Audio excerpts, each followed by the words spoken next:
नमस्कार मित्रांनो, सध्या अंगणवाडी सेविकांचे मुंबईमध्ये आंदोलन चालू होते। सदरील आंदोलन हे बुधवार रोजी मागे घेण्यात आलेले आहे।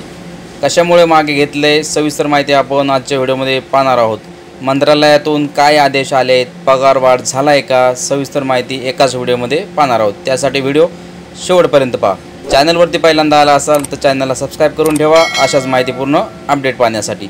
चला तर व्हिडिओला सुरुवात करूया।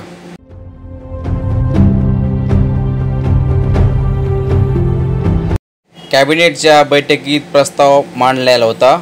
सरकारने आंदोलनाची दखल न घेतल्याने राज्यभरातील अंगणवाडी सेविकांचे बुधवारी आझाद मैदानात आंदोलन झाले।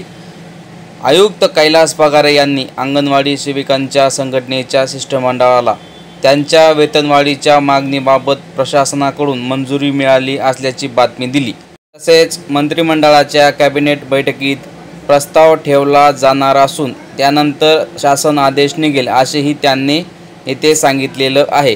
तसेच महागाई भत्त्याबाबत वित्त खात्याकडून शंकाचे निरसन झाल्यानंतर हा मुद्दा मार्गी लागेल असेही आश्वासन दिलेले आहे, शमीम यांनी सांगितले। मित्रांनो, अंगणवाडी सेविकांचं मुंबई आझाद मैदानावरती जे आंदोलन सुरू होतं ते आंदोलन 21 ऑगस्ट 2024 वार बुधवार या रोजी आंदोलन मागे घेण्यात आलेलं आहे। यानंतर आम्ही आता आंदोलन स्थगित करत आहोत। आतापर्यंत सुरू असलेले सहकार आंदोलन मागे घेत आहोत।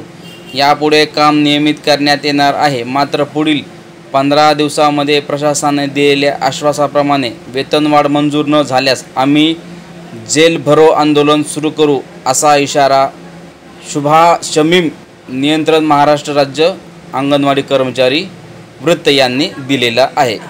त्याचबरोबर राज्यभरातील अंगणवाडी सेविकांना मानधनवाढ, महागाई भत्ता आणि लाभ देण्यासाठी कारवाई सुरू करण्यात आलेली आहे। त्यातील वेतनवाढ, महागाई भत्त्याबाबत शासन निर्णय लवकरच होणार आहे असं आश्वासन एकात्मिक बाल विकास योजनेचे आयुक्त कैलास पगारे यांनी बुधवारी अंगणवाडी सेविकांना दिले आहे।